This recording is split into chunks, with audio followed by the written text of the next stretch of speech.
A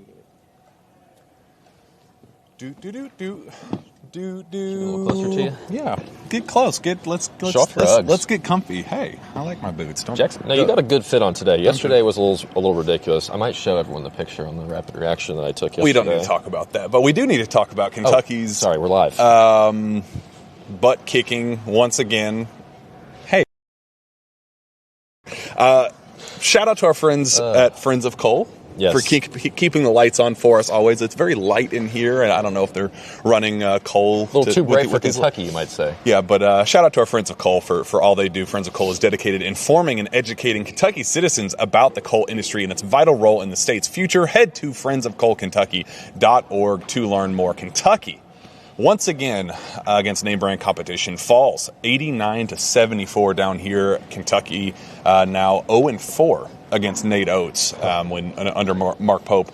A lot to very much dislike about this. We just got out of the press conference hearing 5 minutes from Mark Pope and 18 from Nate Oats, and 17 minutes and 58 of those seconds were Oats basically dunking on Mark Pope and this Kentucky team with a lot of subtle jab, respectful in nature of well, this is still a very talented Kentucky team. Mark Pope, it's not like he doesn't know what he's doing, but here's how lots of other reasons for how Kentucky spoke. So I don't even know where you want to begin with this. Very apathetic loss, I think, is that where we are? Just apathy? Yeah, I think Steven has kind of said it best, is he's just bored now. It's his thing. He's not really upset or disappointed anymore. He's just kind of bored at knowing how these games are going to go. I think you and I both picked Kentucky. We thought we had reason to believe that Kentucky would. I felt really good. Well. I felt super confident that Kentucky was going to win this basketball game. We'll start there with some of the things that we thought Kentucky had to do well to win this game. Mm-hmm. Was they had to win the glass. They had to win the offensive rebounding battle in particular. I think that one was tied. Offensive rebound. No, Alabama had 2 more. They had 4 more total rebounds. That was kind of just the biggest issue from the jump, because Kentucky had to generate at least 10 extra second chance points to really give themselves a chance to do that, and they just couldn't. And credit to Alabama, they were winning all the 50-50 rebounds and everything.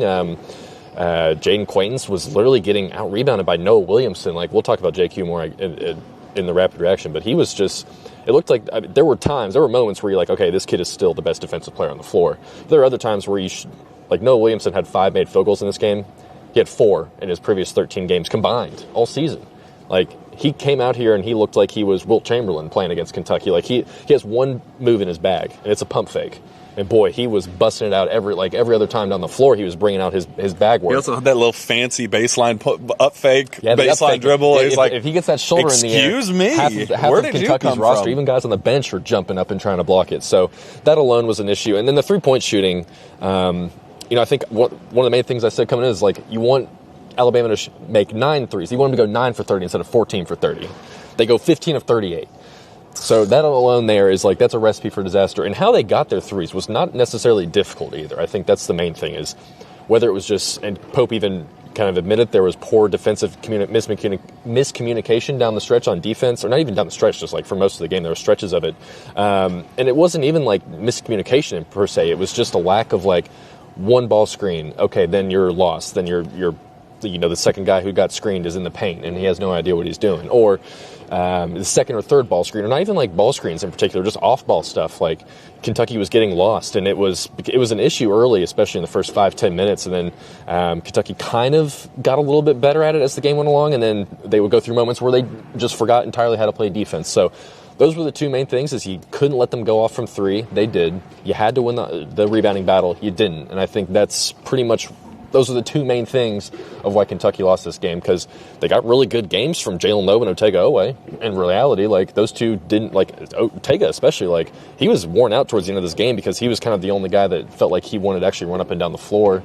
And he didn't play perfect by any means. He missed some layups, and Jalen Lowe took some bad shots, but you got to live with that sometimes when those guys are going to be able to get you 43 points on 50% shooting. They both shot 8 for 16. But no one else scored more than 7 points. I think that's probably the biggest frustration is, and probably just the biggest takeaway is that you have to put this on Pope. This is a Mark Pope loss, an excuseless loss.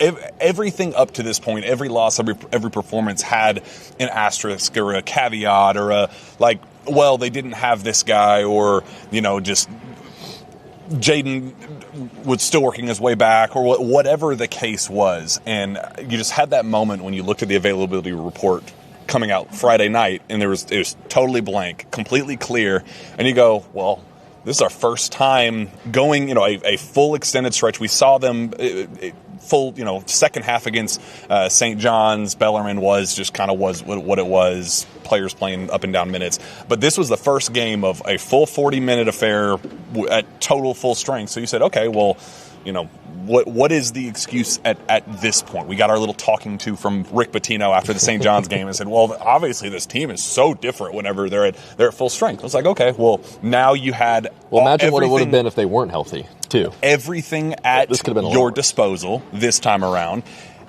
And Alabama was decimated by injuries. They basically were without their entire starting front court, especially in the second half. Noah Williams, the reason why he played as much as he did was because of of serious injury issues on their end.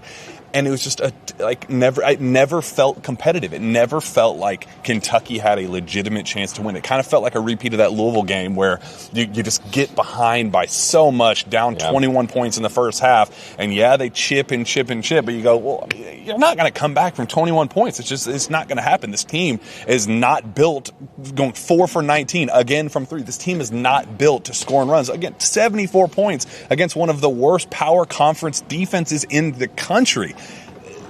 They're just not good enough. This team is just not good enough right now. There's a lot of basketball left to be played. It's the first game of the conference. Nate Oats brought that up and was like, well, we're kind of lucky that we got them at the front end of this while they're still figuring out all their pieces and stuff. But this was our first chance to say, here's our $22 million roster next to another very, very talented roster. Play ball. Let's see what happens. And Kentucky failed. No Trent Noah, no Andrea Yelovich. Healthy DNPs. I don't know if those guys make an impact really at all or change how this game goes. Jasper Johnson got a little bit of run. He had one opportunity to fire off a semi-clean three-pointer. He turned it down. Still, 6 points, 0 shot attempts for when you go. Well, they didn't score. Didn't play. They didn't score in the last no field goals in the last 4 minutes and 35 seconds of the game. Jasper 6 minutes, 0 shot attempts. Cam Williams didn't 6 minutes in the first half and then didn't play for the first 10 and then got some extended run. But he's only able to get four shots up, coming off a 26-point career performance, 8 made threes. There's just so much wackiness and wonkiness. Again, just the desire to not start your best 5 players, and when you're asked about it, say, "Well, yeah, we're considering potential changes to," but we didn't get. Actually, the first couple minutes were actually pretty impressive. And it's like, well, yeah, but you still went into the first TV timeout down 9-5, and then that turned into a 21-point deficit. So it's like, the slow starts with the slow starts. Don't nitpick over a stupid 2-minute segment. We got to talk about the grand scheme. Just there's so much to be disappointed in, and I'm passionate about it. It's frustrating to me, but I also it's a level of did you not?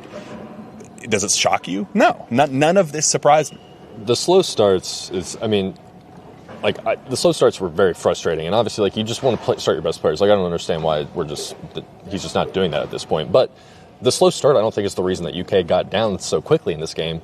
It's because of what I mentioned at the beginning. They just weren't defending the three-point line. It was if Alabama was trying to drive into the lane, they were always collapsing, always doubling, always bringing a second guy, and it just leaves somebody else wide open in the corner. And Alabama has an entire team of guys that can shoot 35% from 3. Aiden Holloway, he had one there was one he shot from damn near the half-court line, and it went in, and it was almost like.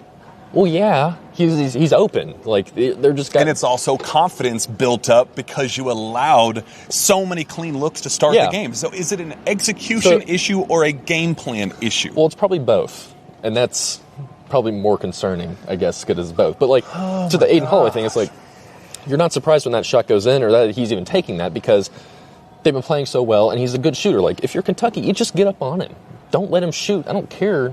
I think Brandon Ramsey his thing is once a guy like Aiden Holloway, when he crosses the half court line, you got to be in his face. He went 6 for 8 from 3. He had 26 points. LeBaron Philon was not the reason Kentucky got blown out in this game. He had 17 points, 6 for 16. Like, that's respectable. That's fine. But, like, they did a decent job. Wrightsell was 2 for 10. Like, there were guys on here that didn't play well for Alabama, but then you let Aiden Holloway go off from 3. You let Noah Williamson and Houston Mallett, who pretty much did all of his damage in the first half. You let those two guys just kind of abuse you a little bit. And that was one of the shots that we got from Nate Oats directed at Pope. One of the not so subtle things is like, the starting. It's great to be able to change up your starting lineup. You know, Houston Mallett coming off the bench goes 4 for 4 to start. I mean, just so confident. He came to me and said, "Hey, bring me off the bench. I don't care whether I start or not. Like, you know, change." So just little subtle jabs throughout that were just like, well, he straight up said, he said they're not a good passing team. It's basically, what was the exact quote he said, Stephen? Or do you remember? I have it pulled up, but basically he said that it was like, the assist rate was really high. I wonder, because it doesn't look like on film that they're. He said, I had our guys pull up every assist they had coming in, because when I watched them play, I didn't feel like they moved the ball great, and then just inflated by the bad teams. Said that they were inflated by the bad teams, that when you played against high major competition, that their assist rates went just absolutely tanked, and then doubled down and kind of added that particularly when the bigs get paint touches, that it's basically a black hole. Once they get it, they do not pass it back. They are looking to score. Said they had 7 assists out of the post in 13 games coming in. They're not trying to pass. Yeah, and like Malachi's big, he does that a lot. Brandon Garrison didn't really have opportunities to do that today, but he does that a lot. Mo Diabate in particular does that a lot. Said Malachi was the only one. They had 7 assists out of the post 13 games coming in. Malachi has 4 of them. Yeah. 13. So 4 of the 7.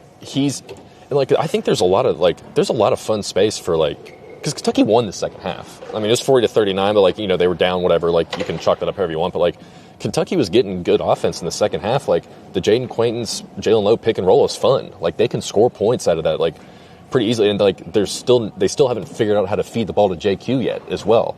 Like, Otega Owe had to be the guy that was like, fine, I'll give the 6'10" guy the ball down here in the rim. And I think Jaden got an and one off that and missed all his free throws. But, like, Otega was, like, you can see him. He can generate his own offense when he's got some space, and I think he has more space when Jalen Lowe and Jaden Quaintance are out there, and, like, all that stuff kind of works. But then you look at, like, Jaden Quaintance was a -20. Jalen Lowe was a -18. Like, those were your 2 worst guys, and they're ideally your 2 best players as well, or 2 of the 3 with Otega. So, you know, I don't know what the issue is, really. I mean, it just feels like there's too many things to point to right now. And from, like, the starting lineup, the just defensive lapses, like, I don't even think that toughness or I mean, I think in the first half, they were sluggish to start. Effort was a little bit of an issue. That was bothersome because the first 10 minutes. We talked about it in our walk-in talk, where it was like, it just kind of felt like Kentucky had the juice and everybody on Alabama side was sleepy, and it was totally flipped when the ball was tipped. Yeah, and even like Mo Diabate, like he didn't press, he didn't like really overexert himself too much, I thought, but like he wasn't as physical as he normally is, and I think part of that is just Alabama's credit. Like, they were just like punching, like bodying all over Mo Diabate and whoever else from Kentucky was down there, like Jaden Quaintance too. Like, at least 3 50-50 rebounds where, like, UK guy had it on the stand on the ball, Alabama guy had it at stand on the ball.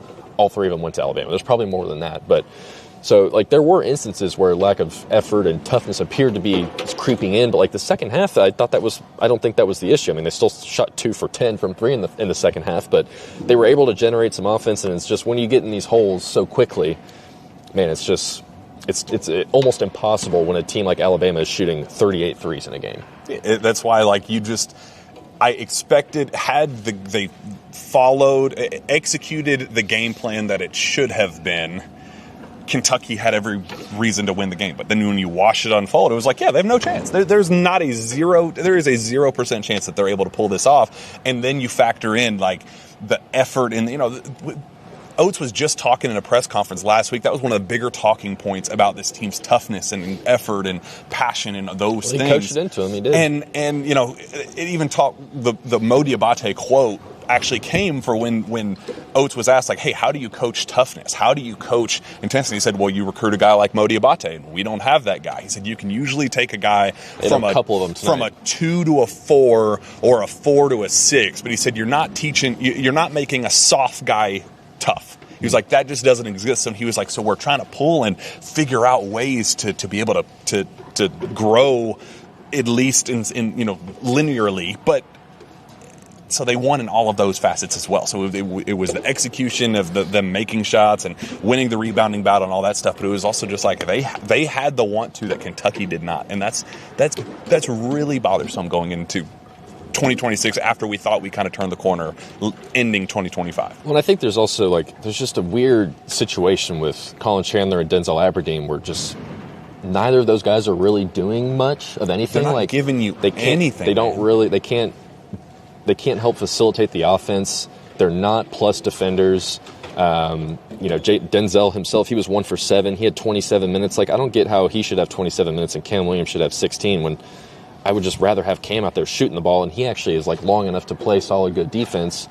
So there's just no easy fix right there with Denzel and Colin because, what are you going to just the way the roster is constructed is just kind of weird. I guess you can what's the ideal starting 5 right now? Is it Jalen Lowe, Ortega, Cam Williams, Mo Diabate, and Jaden Quaintance? Yeah, that's your 5. Is that team's not shooting a bunch of threes? They're not. Well, they're 4 of 19 tonight and not hitting them anyway. So what the hell difference is it? I don't know, man. I'm just sitting here trying to process it all through in real time as I'm going through all these. They were up 5-0 and then they didn't show any life for the next 18 minutes of the first half. You had your entire roster, your 2 best players that we had heard all summer and just the offseason buzz about Ortega and Jalen being your 1A and 1B, and then we'll just see how quickly JQ progresses. But you had everything, and you failed. 9 assists to 12 turnovers is really bad. Pope, that was the first thing he mentioned was under 10 assists is just it's tough. I don't think they've ever. I think they're now 0-7, 0-8 in the Pope era when they have fewer assists than turnovers. So that's that's an easy thing to point to, and there's not really an easy fix for that because, we're saying with Ortega's been a better playmaker this year, but Colin and Denzel aren't really playmakers. Cam Williams not going to be going out there making plays. Your bigs aren't Amari Williams level playmakers, so you've really got to rely on Jalen Lowe to go and do all that. And I think he did a decent job. He only ended with 3 assists tonight, but I thought he did a good job of getting his way into the rim and getting the easy buckets to go. But you got to get stops on the other end, and the confusion defending the 3-point line was seriously it was. I don't even know the word. Embarrassing, baffling. It just feels like those. Well, it's what else? It feels fundamental. What it's is? They're just missing fundamental. But it's also what else is what else would the game plan be? How is that not priority number 1? Hey, your job is to run them off the 3-point line. Do not allow them to get 38 looks. Well, it felt like It felt like the game plan was to. It was to give them threes and not give up 2s. Yeah, they kept crashing. I know. That was the confusing part. It's why was that? Oh my! If that wasn't the game plan, then what were you doing? Because what was it? You said it was either a bad game plan or bad execution. It's one of those two, and it might just be both because it didn't get necessarily fixed after halftime either. It's a really weird spot to be in. And throw some stats at you. Kentucky's played 6 ranked opponents this year. They're 1-5 with an average margin of loss 15.6 points, and they have trailed by 20 or more points in 4 of those losses. And more specifically, or I guess grander, this is the 8th time under Mark Pope that Kentucky has trailed an opponent by at least 20 points at any point in the game. This is a trend where Kentucky isn't just losing these games; they're not competitive in these games, and it's getting to a point where again, it shouldn't feel normal. This shouldn't be the standard where we're talking about moral victories and we still won the second half. It's you had no choice because you got absolutely demolished and embarrassed in the first half. So I don't have a heartless mercenary, wipe your ass with a sacred cloth. I don't have that type of disappointment and embarrassment. Is more just acceptance.